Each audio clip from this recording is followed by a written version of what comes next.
On this episode of Delivering Marketing Joy, we talk with Dave Rendall about how to turn your weaknesses into strengths and how to turn on your freak factor.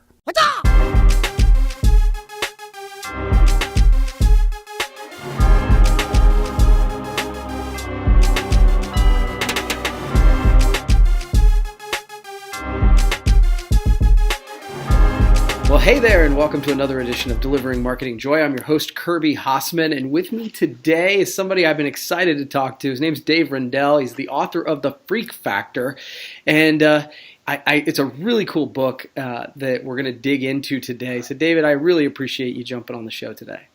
Yeah, I'm happy to be here. Cool. So, in your book, Freak Factor, you talk about how most people try to hide their weaknesses. I certainly am guilty of that. But in your book, you kind of talk about we should embrace it, which is counterintuitive. Can you explain that concept to me?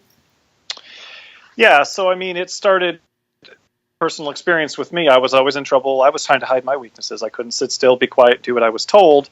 And the reason we learn to hide them is because we get in trouble for them. Our spouses are telling us to fix them. Our kids are telling us to fix them. Our employers are telling us to fix them. When we're kids, our teachers are telling us to fix them. So we learn they're not good. That's why they're called weaknesses, right? And bad, so fix them. And it wasn't until I was an adult that I realized I was getting paid to stand up, not to sit down. I was getting paid to talk, not to be quiet. I was getting paid to run my own business, not to do what other people tell me to do. In fact, here I'm in Pennsylvania today. I just spoke to 600 business officials from schools in Pennsylvania. It went there. People from different associations are buying my book and asking me to speak at their event.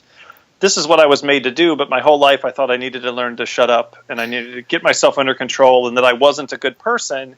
And it turns out that who I was is just fine. I just was in the wrong spot, right? And that my weaknesses, they were weaknesses. It's not that they're not, but they were also strengths. There was an upside. So what I try to show people is not just that you want to embrace your weaknesses, but you want to see that your weakness has two sides. There's a weakness and there's a strength, and you can build on that upside, but also it won't make the downside disappear. In fact, the downside will get even worse. The more I work for and by myself, the worse I am at doing what I'm told, listening to other people, following their instructions, assuming that their plan for my life or their rules for success apply to me, right? And so I'm worse and better at the same time. Yeah, that's actually really super interesting to me because I've said many times that I didn't have a poor experience in school, but as a business owner myself, that isn't what it trained me to do. And so all the stuff I got in trouble for is the stuff I'm, actually kind of paid to do now. Yeah, It's so interesting. So when you initially promoted this idea to companies and their leaders, do you get pushback, and what does that look like? Mostly no, and okay. I think the reason why is because I use a tremendous amount of humor in my presentations, which is a whole other presentation on how humor decreases the tension and the negative emotions that come with change. And so because of the way I present it, I don't get up there and say, you all are terrible parents and terrible managers and you're doing it wrong. I talk about how we're doing it this way because our parents taught us, our teachers taught us, our employers taught us. We have the right intentions. Our parents had the right intentions. Our teachers had the right intentions. They just had the wrong mindset, right? So one guy today just couldn't stop laughing at the story I tell about being in the airplane bathroom. One lady told me, I'd never heard this one before.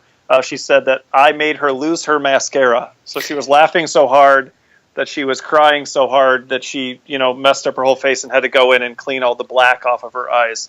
So when you use that humor, it tends to decrease the pushback you're getting. It also opens people up emotionally and decreases the extent to which they're analyzing and thinking critically about what you're saying in sort of a negative way. It opens people up to what you're trying to say. And that's another thing I was in trouble for, being the class clown, being silly, being disruptive. And now I'm disruptive in my own presentations. I have to wait for people to calm down to tell them what the point is. I've had people fall out of chairs. Like I said, people cry. People tell me they wet their pants and actually wet their pants. Their chair is now out of service. They wet their pants. So I'm disrupting my own. I'm being unprofessional in my own events in front of professionals, and yet it works. It works really, really, really well. So I think the humor is one of the reasons.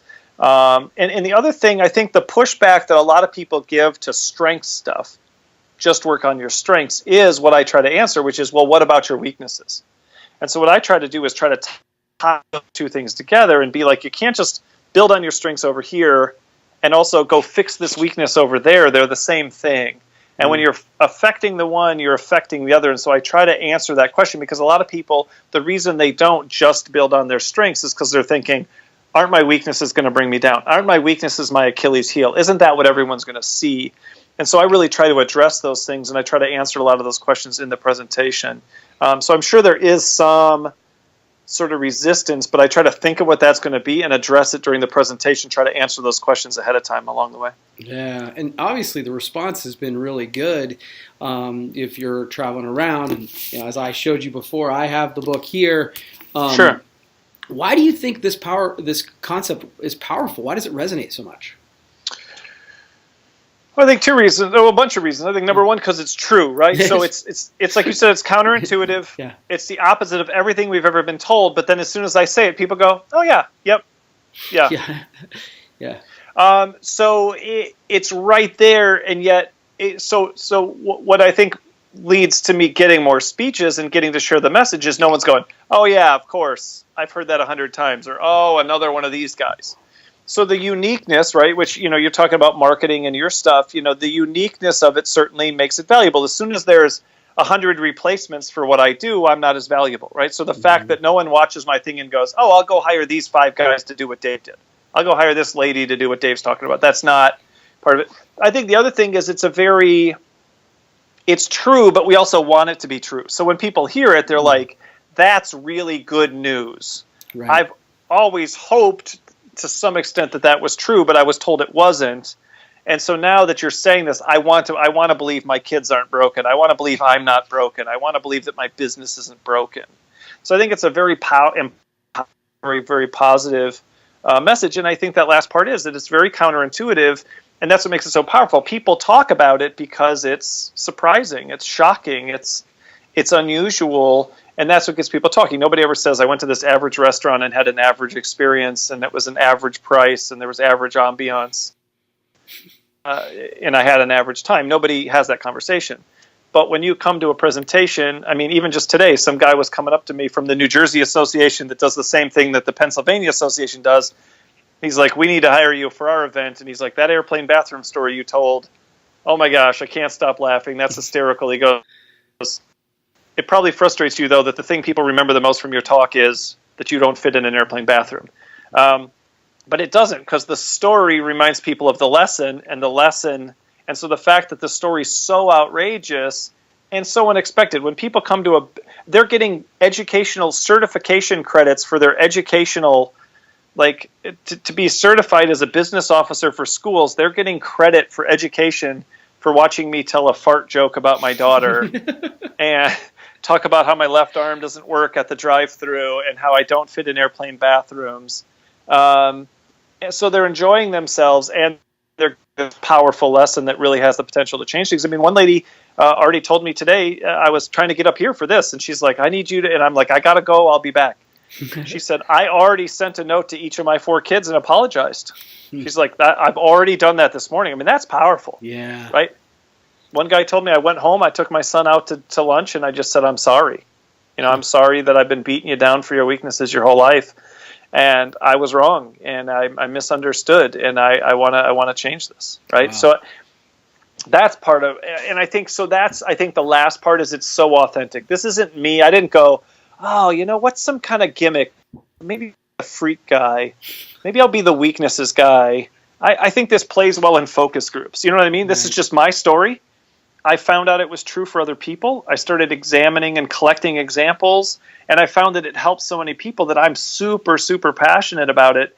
And those stories of it helping kids, I wrote a book called The Freak Factor with Kids based on this, because even when I would talk to people about management, they'd be like, yeah, this applies to kids, right? And I'm like, well, I was showing you how to manage your employees. They're like, right, sure, I'm going to do that. But I've got this kid with ADD. I got this kid with dyslexia. So I wrote the book, and the feedback from that, I mean, parents tell me they have hope now, send me notes. Thank you for making me feel better about who I am. So I think people feel the authenticity and the passion because I'm so excited about what I'm talking about. I'm so excited to have that opportunity. I'm not putting on a show. I don't get up there and go, time to put on your game face. I mean, there's people who talk about putting on music before you get started, having a little getting yourself in the zone, doing some push-ups to get your energy up. I just walk up there and boom, I'm ready to go, because this is 100%. You know what I mean? I want everyone in that room to be telling this story to their kids, to their employees, to their spouse. I mean, the number of people who've told me it's affected their marriage is just, it's powerful. Yeah. Well, I tell you what, man, you've answered my 3 questions, and before I give you a chance, this is the Freak Factor. Everybody, I do recommend it. This was actually a gift from Danny Rosen, and so I got to read it, and it sounds like the Freak Factor with kids. You should check that out as well. David, I give everybody a chance to ask me one question. Do you have one for me? Yeah. I mean, one of the nice things about my job is I get more positive feedback in one day than most people get in a year. Right? You get to be up front.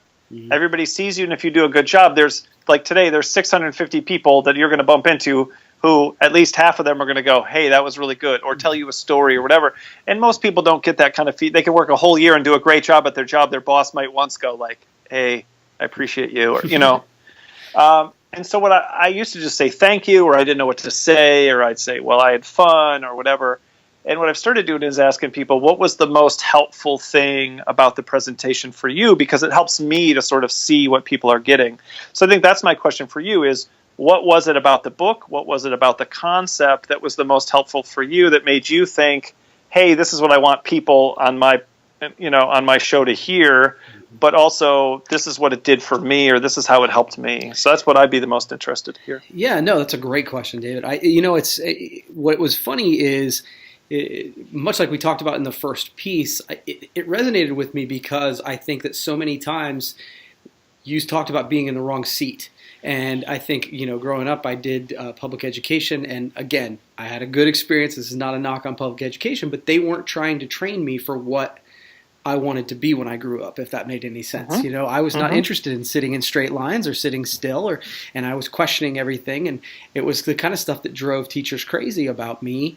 And it turns out that's what I make a living doing today. And so hearing that message, was really endearing to me. And actually, you kind of just touched on it, is my youngest daughter, from a very young age, she wasn't a problem child at all, but she was unique. And I remember thinking, at an early age, man, I do not want to knock the jade out of jade. And reading your book helped strengthen my view on that, if that makes any sense, to go, no, I think I'm on the right track. Now, that's easier said than done some days with kids, but I want her to maintain her uniqueness. And I think because of my experience, that was something that was something I focused on. Yeah. And then reading your book helped to just solidify my opinions of that, if that makes any sense. No, I love that, because there's 2 kinds of effects I hope to have. One is to get somebody to see something completely differently and kind of change their path, right? Like, I was doing it wrong. I'm going to do it in a better, more effective way. I was running my career the wrong way. I was running my kids the wrong way. I was running my business the wrong way. I see that now. I see how the things I was trying to fix would actually be advantage. But I think it's just as powerful if you can affirm it, because one of the things in the book, if you remember, and that I use in my talks, is that deviance will always generate external pressures to conform, right? And so if you're trying to help your daughter be different, and if you're accepting that, you're not necessarily getting a pat on the back from all the other parents for doing that. You may not even be getting a pat on the back from your spouse for doing it, right? Sometimes we can't even agree between the 2 of us that we should or shouldn't treat our child in a certain way. And so if I can affirm that people are on the right path, if I can have people go, oh, I'm not crazy, or I am, and that's a good thing, that's really powerful, because even for me, I need that sometimes, right? Yeah. I need every time I find a new example that proves the freak factor is true, especially in a new area, I'm like, oh, I'm right, and it makes me more confident in sharing it with people, because I certainly don't want to tell people something that's going to screw up their life. I mean, it's a big responsibility. So before I'm going to tell somebody, run your business this way, right? I want to make sure I'm right. So every time I get that affirmation, that's helpful, and I love it when I can affirm that someone else is on the right track, because you need that to have that confidence to sometimes fight back with the pressure you're going to get externally to stop. Yeah, absolutely. Well, David, I know you've got 600 people you got to go talk to, and I really appreciate you taking the time. So thank you so much, and hopefully we'll do it again sometime, okay? All right. All right, that wraps up this edition of Delivering Marketing Joy.